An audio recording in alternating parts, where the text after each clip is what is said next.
And we're back, like we never left. Welcome to the Confessions of a Not So Dangerous Mind podcast. I'd like to thank you all for spending some of this wintry Tuesday evening here with me in New York. But once again, we're going to skip past all that promotional jazz and get right to the guts of the episode. So I am not somebody who races to the movies very often anymore. And sadly, I am not the person who sees all of the films nominated for Best Picture at the Oscars or who's going to win Best Actor in 1994. But I am still a cineast. I am a film buff. And when presented with the opportunity to kind of plug into the matrix as far as current trends and movies that people are still talking about that maybe aren't in theaters anymore, hey, why not? So last night, thanks to the miracle of Disney Plus, I watched Deadpool and Wolverine, which, I mean, right now, dollar for dollar, it's one of the biggest hits in the history of cinema. And it is a film that Ryan Reynolds had wanted to make for a very long time. And, you know, Hugh Jackman, to him, the movie Logan, that was Wolverine's swan song. That was Logan saying goodbye. And Hugh, he wanted to do some other things. He wanted to make different kinds of movies. He didn't want to just keep playing the same character. And see, this is the thing. Yes, Hugh Jackman has played Wolverine like, 6 different times in movies, 5 or 6? But he has not, at least not to me, he has not been typecast. Now, way back when, Sean Connery exited the role of James Bond, and he did different things while he was still during his first run as James Bond through, I guess, Diamonds Are Forever. So from, Dr. No from Russia with Love to Diamonds Are Forever. But he still made interesting films like Hitchcock's Marnie and Sidney Lumet's The Hill. And he was trying to make sure that he did not get typecast. And I honestly, although the identification with Sean Connery, the first thing most people think of is James Bond, I don't think that he became typecast. Sadly, Christopher Reeve was more Superman than Sean Connery, James Bond 007, and Hugh Jackman as Wolverine. Well, I am really happy that Ryan was able to talk his old buddy, for real, into making this film. And as much as there is fan service in Deadpool and Wolverine, as much as there's nods to the comic books, the big moment towards the end where Hugh Jackman, in a very exaggerated display, puts the iconic mask on because he's wearing the yellow suit, and people, I hate to say it, there was a lot of fanboys, a lot of comic geeks. They were acting as if, let's just say, their DNA was ending up where it shouldn't have been because they were so out of control, excited. Oh my God, the yellow costume, and he's going to have the mask. As somebody who never read a comic in his life that contained Wolverine, just in flashbacks, there was an Incredible Hulk where he fights Wendigo and teams up with Sasquatch, and there's a little bit of a memory with Wolverine getting involved in a fight with Wendigo where the Hulk was also involved. But I never read Wolverine comic. Doesn't mean anything. OMG, he's wearing the yellow costume. My life is now complete. Doesn't mean it meant nothing. Fantastic. Hey, all praise to the fanboys. They got what they wanted. It's fine. But the movie works. So just the fact that Ryan was able to talk Hugh into, returning after Logan, it was a good send-off. That's a good movie. I like it. They really worked on this script. They didn't just want to make any old Marvel team-up, Deadpool and Wolverine. They wanted to make a really compelling story. And bringing back the kind of Marvel legends, I know it's a cliche, especially because I'm an old head here, but bringing back Wesley Snipes was a fucking masterstroke. Even if, Wesley is not as lithe, he doesn't move as well as he did, let's say, circa the original Blade, which is now a 26-year-old movie. Man, he's fucking fire in that film. My favorite movie star in a comic book performance next to Christopher Reeve is Wesley in the original Blade. And the reason why it was such a masterstroke is there was a lot of talk when Ryan and Wesley worked together on Blade 3, which is a movie that was now shot about 20 years ago, that they didn't get along. And both guys have kind of joked around about it in the interim. But Wesley has kind of said his issue was more with David Goyer, that he didn't have a problem with Ryan, that Ryan always came to work, he was ready to go. And Jessica Biel, same thing. The issue was he really had a lot of disputes with the filmmaker. And so when Ryan approached him via text, he said, "Pal, can we talk?" Whatever he said, they kind of shared some of the text messages. Not that it matters. But Wesley was excited. And he was also cognizant of the fact that the studio had been trying to mount a reboot with the fantastic, extraordinary Mahershala Ali. What a great actor that guy is. I mean, Leave the World Behind. He could have been nominated for supporting actor. He's so good in that movie. Amazing, right?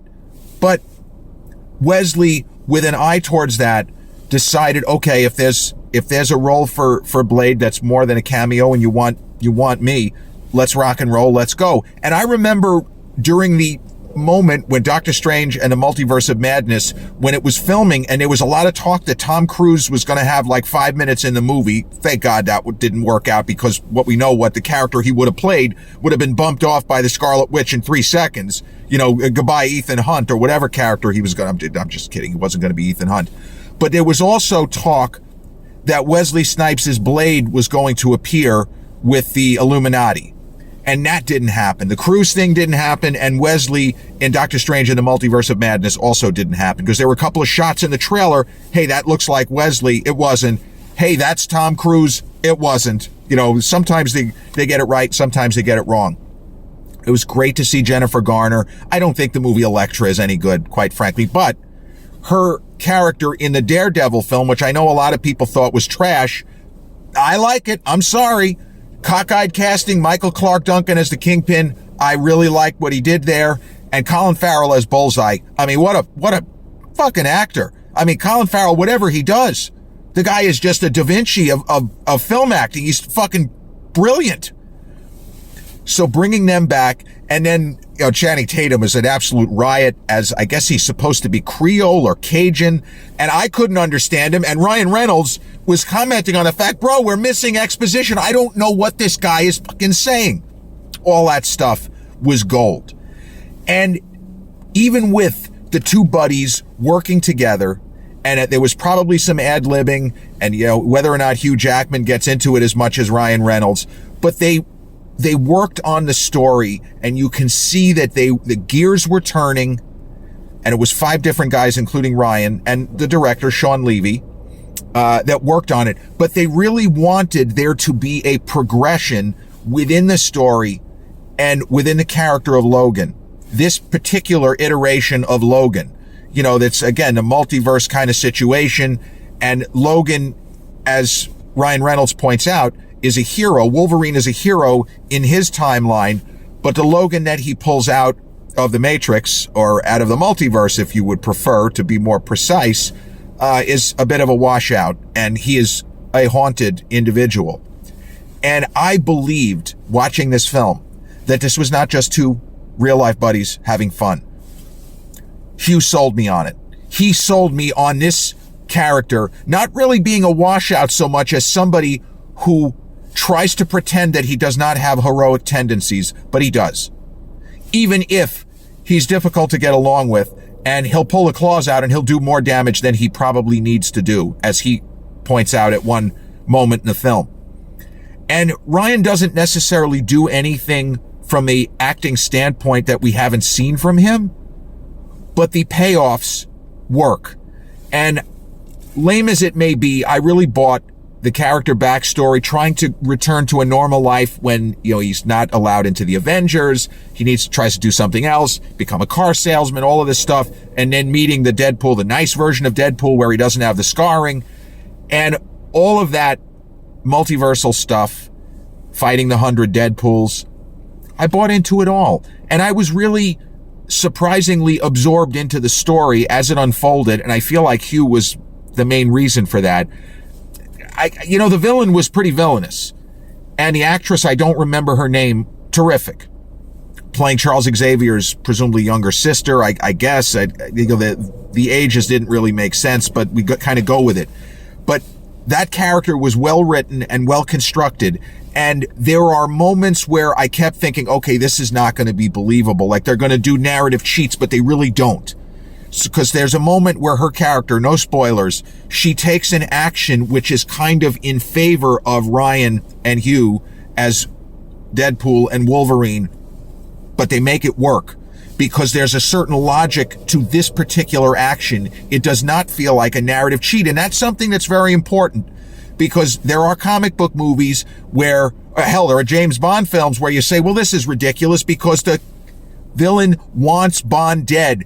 Pull the trigger. What are you doing? Why are you talking? Just get it up. This movie deals with that potential pitfall in a very interesting way, and a way that shows that they were not just, yes, they wanted to have laughs, and the film has surprisingly big laughs, more so than for me than in the first two. But they really worked on the different elements of the story to make it, in a world of fantasia of a comic book film where none of this could ever happen, they strove to make it believable within the realities of the particular world that they have created, the magical realism aspect of this particular universe. And so, if you ask me, how do I rank it? If I have to give you my 5 favorite comic book films, I'm sorry. Well, actually, no, I'm not sorry. The first 2 Superman movies with Christopher Reeve are in my top 5. I think Superman 2, despite the bizarre tone shifts, because the switch of director between Donner to Lester, when Donner was one of the most unbelievable firings in the history of Hollywood, that the Salkins canned him because they didn't like, I guess, the direction he was going in, and then that created problems because Gene Hackman gave them the finger, the double middle fingered salute. That was an issue. And then Brando, what are we going to do with his footage? Was just unbelievably stupid by the Salkins. But even with the tone shifts and the fact that Superman appears to have some powers in Superman 2 that don't make sense, but somehow it all works.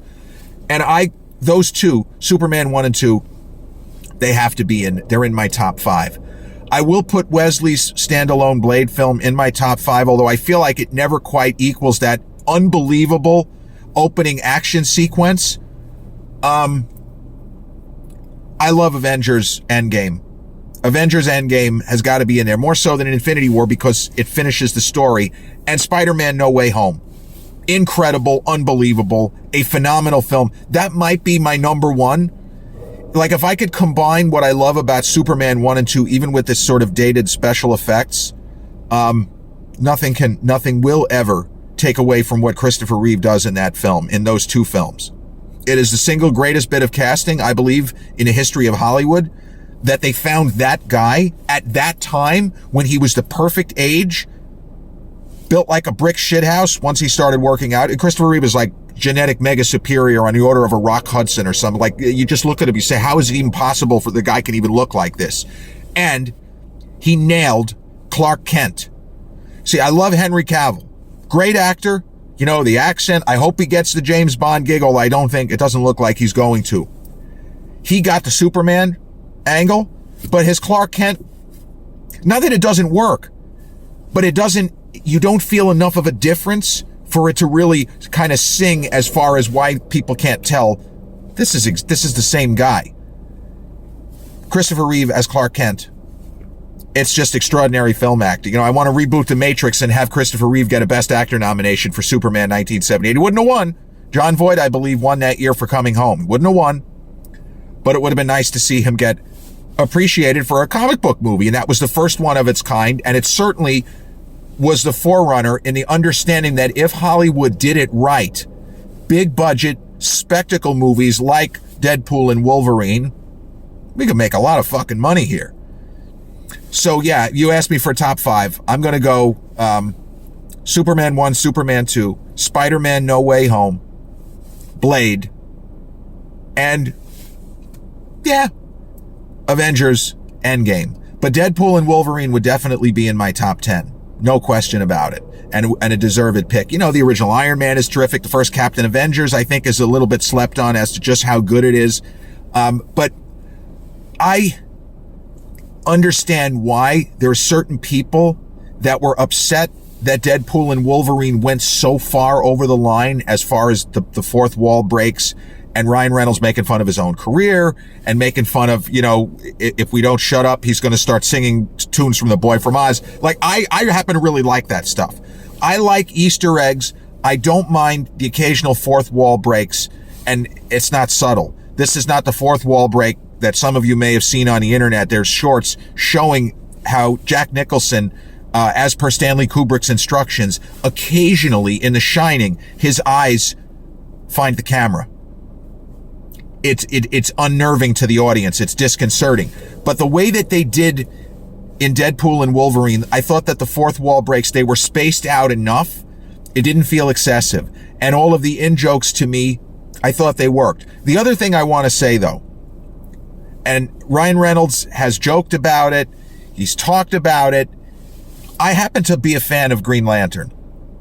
I don't know if Green Lantern makes my top 10 of comic book movies. I'm not sure if I put it in the top 10, but I am a fan, even though I can point out there are a number of things in that film that just don't work that I wish they had gotten right. But Ryan's performance, it's actually more of a conventional movie star performance, not Ryan Reynolds' performance, although there's elements of his personality. But he really committed to that from an acting perspective. And I think he's terrific in that film. And not surprisingly, he and Blake, his future bride, they have terrific chemistry. And I like the fact that they cast Tim Robbins in what could have easily been a throwaway, but Tim came to give his best. He's such a wonderful actor, Tim Robbins. And Angela Bassett, also gold. So, you start thinking Angela Bassett, Black Panther, could have won the supporting actress Oscar, and she had the experience having been in a comic book movie, Green Lantern, and she's in that film. She delivers her lines like she's in Shakespeare. She just has such an imperious, such an amazing screen presence. But I really like Green Lantern, and I wish they had made a sequel, kind of like with Fantastic Four, and a great cameo, kind of an extended cameo for Chris Evans, not as Captain America, but as Johnny Storm from the first Fantastic Four run out, where in that case, I thought the first film was trash and awful. Rise of the Silver Surfer, pretty good. I'll give that one 3 stars out of 4. The casting was on point. I'm not really looking forward to the, Pedro Pascal and the new reboot. Just keep rebooting the same story. It gets tiresome. And I thought that was one of the problems with Spider-Man. But Tom Holland was such magic of casting, and those screenplays were very good. I love Andrew Garfield. I don't like Andrew Garfield's 2 films. They're just okay. And Tobey Maguire's first 2 are considered, you could easily put them in my top 5. You want to put Spider-Man 2002 ahead of Blade, I really won't complain. But I am somebody who did not grow up. I was not a comic book kid. I was not a comic book groupie or junkie. I read the occasional Incredible Hulk, the occasional Spider-Man comic, but I never read any DC.